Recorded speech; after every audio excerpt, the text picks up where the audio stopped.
sualım isə ki, belə olacaq. Bu sual xüsusilə də yeni doğulmuş və körpə uşaqlardakı olan gizli eşitmə azlığı ilə bağlıdır. Erkən mərhələdə ev şəraitində test etmək və yaxud da ki, şübhələnmək mümkündürmü?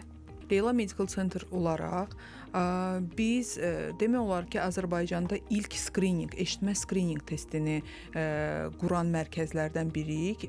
Bizdə doğulan bütün uşaqlar ilk 3 gün ərzində, ümumiyyətlə dünyanın hər bir yerində bu artıq sığortaya daxildir, amma təəssüf ki, hələ ki bizdə hər müəssisədə bu icra olunmur, amma Leyla Medical Center'da bu icra olunur. Yəni ilk yeni doğulan uşaqlar ilk 3 gündə eşitmə skrininq testindən keçirilirlər və orada uşaqlarda əgər eşitmə azlığı varsa, elə ilk günlərdə aşkarlanır. Deyək ki, elə bir müəssisədə uşaqlar doğulub ki, onlarda eşitmə skrininq testi icra olunmayıb. Bəs bu zaman valideynlər neynəsin?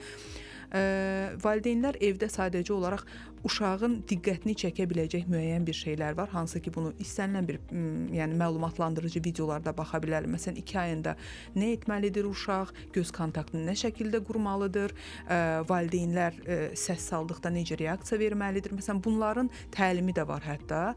Bunlardan yararlana bilərlər və uşaqda baxanda ki, reaksiya yoxdur, mütləq şəkildə yaxşı olar ki, 6 aydan sonra bir bera testinə yönlənsinlər və bera testi icra olunsun. Bera testində isə uşaqlarda artıq koxleyanın və eşitmə sinirinin nə şəkildə inkişaf etdiyi və uşağın səsi necə qəbul etdiyi məsələsi ortaya qoyulur tamamilə. Uşağın eşitmədiyi haqqında artıq dəqiq, subyektiv deyil, tam obyektiv olaraq məlumat əldə olunur.